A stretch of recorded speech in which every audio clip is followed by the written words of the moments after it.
Hey guys, this is Josh from Grapplezilla, and today we're going to talk about 10 principles that elite wrestlers actually understand in order to dominate at the highest levels of wrestling, okay?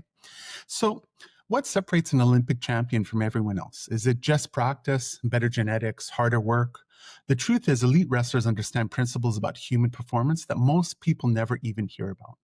Now, today I'm breaking down 10 scientific concepts that explain why the best wrestlers in the world move differently, perform differently than everyone else. These aren't just techniques, they're invisible systems that make techniques work at the highest levels of competition. Let's dive in. The speed of automatic reactions. Here's something most people don't know. Your brain can process information, react in roughly 120 to 180 milliseconds when movement is truly automatic. That's about 1/6 of a second.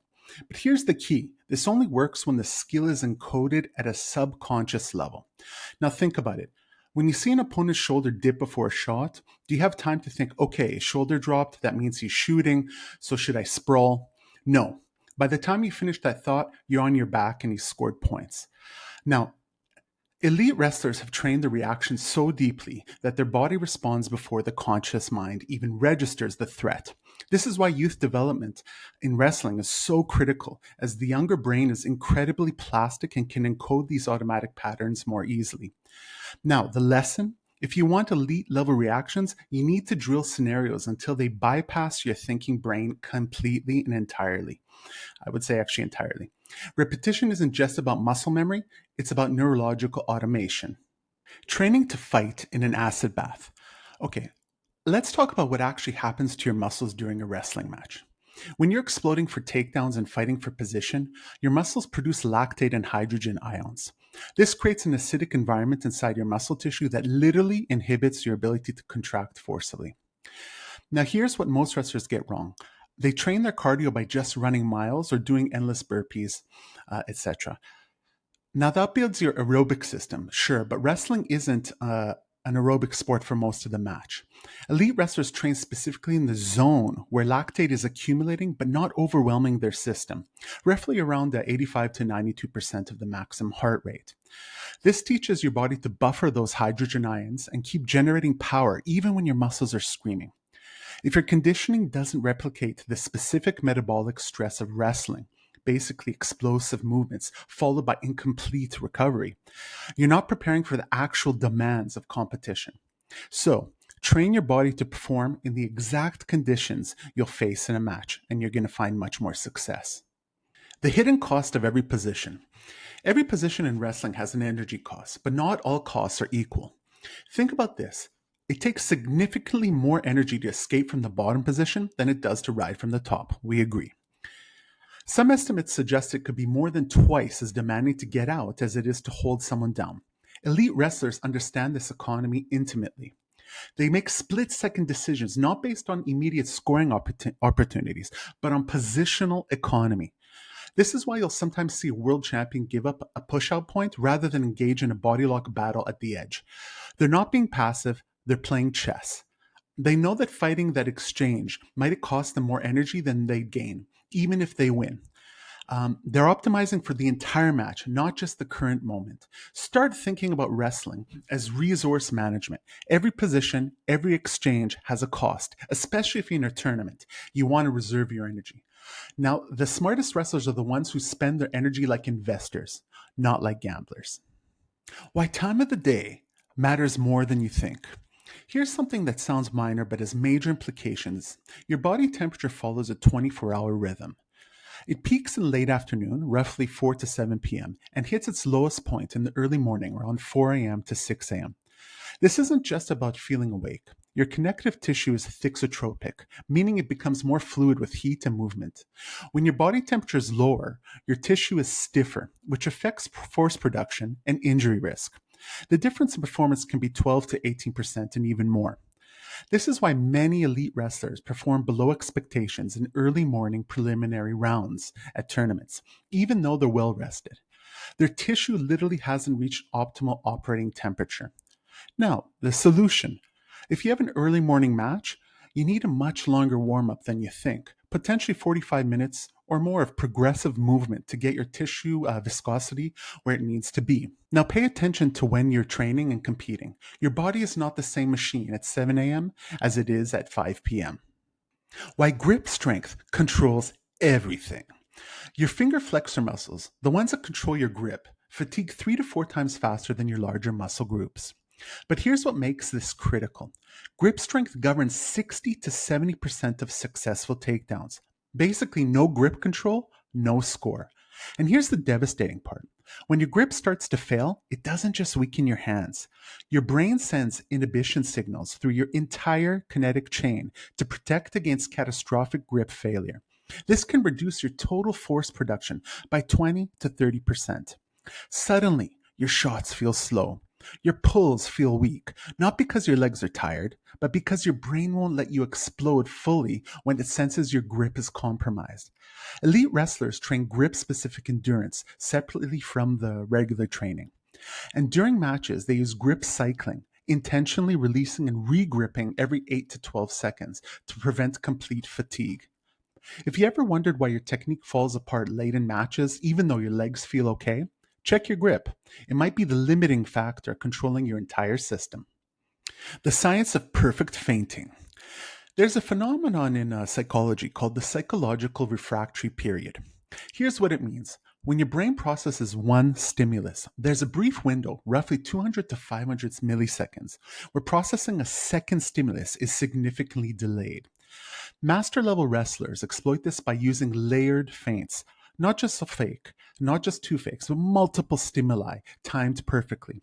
A hand fight, then 180 seconds later, a level change, then 180 milliseconds later, an actual attack. Each stimulus resets your opponent's mental processing clock. The timing is critical. Too fast and they blur together into one stimulus. Too slow and the brain processes them separately. The optimal window appears to be somewhere between 150 and 220 milliseconds between feints. This is why certain wrestlers' attacks feel inevitable. They're not overwhelming you with pure speed, they're collapsing your decision-making bandwidth. By the time your brain catches up to what's happening, you're already defending the wrong attack.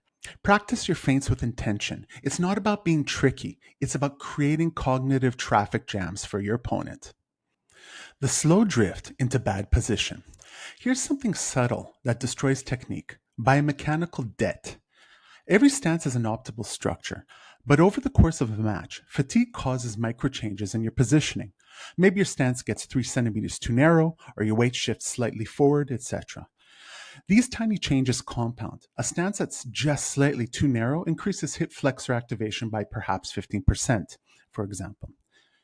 Now, over 6 minutes, this creates localized fatigue that can slow down your penetration step by 40 to 50 milliseconds. That's the difference between a successful shot and getting sprawled on at the highest levels.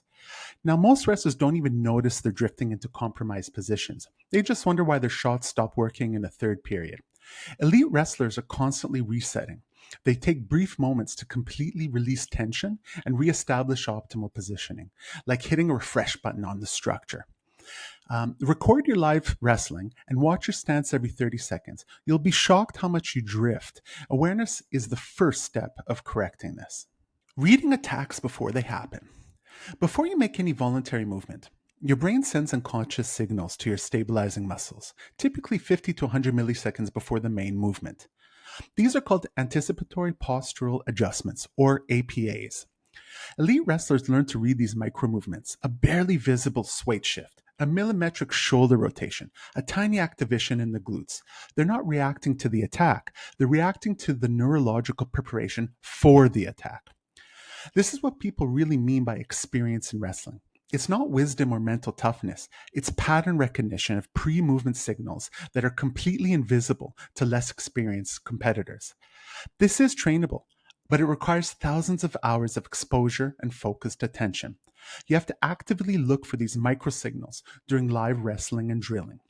Start paying attention not to what your opponent does, but to what happens in their body right before they do it. That's where the real information lives. The metabolic gear shifts that break wrestlers. Your body has three primary energy systems. The first is the phosphocreatine system, which is 0 to 10 seconds of max effort. Usually goes up to 4 seconds, 5 seconds. The glycolytic system, 10 to 20 seconds of high intensity work. And the oxidative system, longer sustained efforts. Most wrestlers train each system separately. Sprints for power, middle distance intervals for anaerobic capacity, and long runs for aerobic base. But here's what they miss: the transitions between these systems. In a match, you explode for a shot using your phosphocreatine system, then hand fight for 40 seconds using your glycolytic system, then circle for position during the whole match using your oxidative system. Each transition creates metabolic turbulence, a brief period where your body is shifting gears and efficiency drops. This is often why you feel sudden waves of fatigue during a match. Elite wrestlers train these transitions specifically. They use interval protocols that stress the metabolic shifts: 8 seconds of maximum effort, then 35 seconds of moderate work, then 90 seconds of lower intensity, repeated until the body learns to shift smoothly. This is why some wrestlers seem to have a second wind. They've trained their metabolic systems to change gears without stumbling. So don't just train your systems, train the switches between them. Attacking your opponent's balance system. Your inner ear contains your vestibular system. It's essentially your biological gyroscope that tells you where you are in relation to space. But here's what's fascinating: the system can be overwhelmed. When you combine rapid level changes, circular motion, and sudden directional changes, you create conflicting signals between what the eyes see and what the inner ear feels.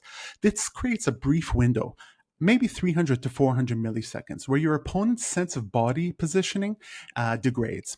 This is the secret why that some wrestlers seem to disappear during scrambles. They're not necessarily faster, they're disrupting their opponent's ability to track them neurologically. Think about fighters like Sadulayev. When they attack, there's this quality of inevitability, like they're already behind you before you can react. They're not just moving quickly, they're moving in ways that create sensory confusion. The application: mix your attacks with multiple planes of motion. Don't just shoot straight. Circle, change levels, freeze, then explode. You're not just trying to beat their reflexes, you're trying to overload their sensory processing. So there you have it. 10 principles that explain why elite wrestlers perform at a level that seems almost superhuman. But here's the thing: none of this is magic.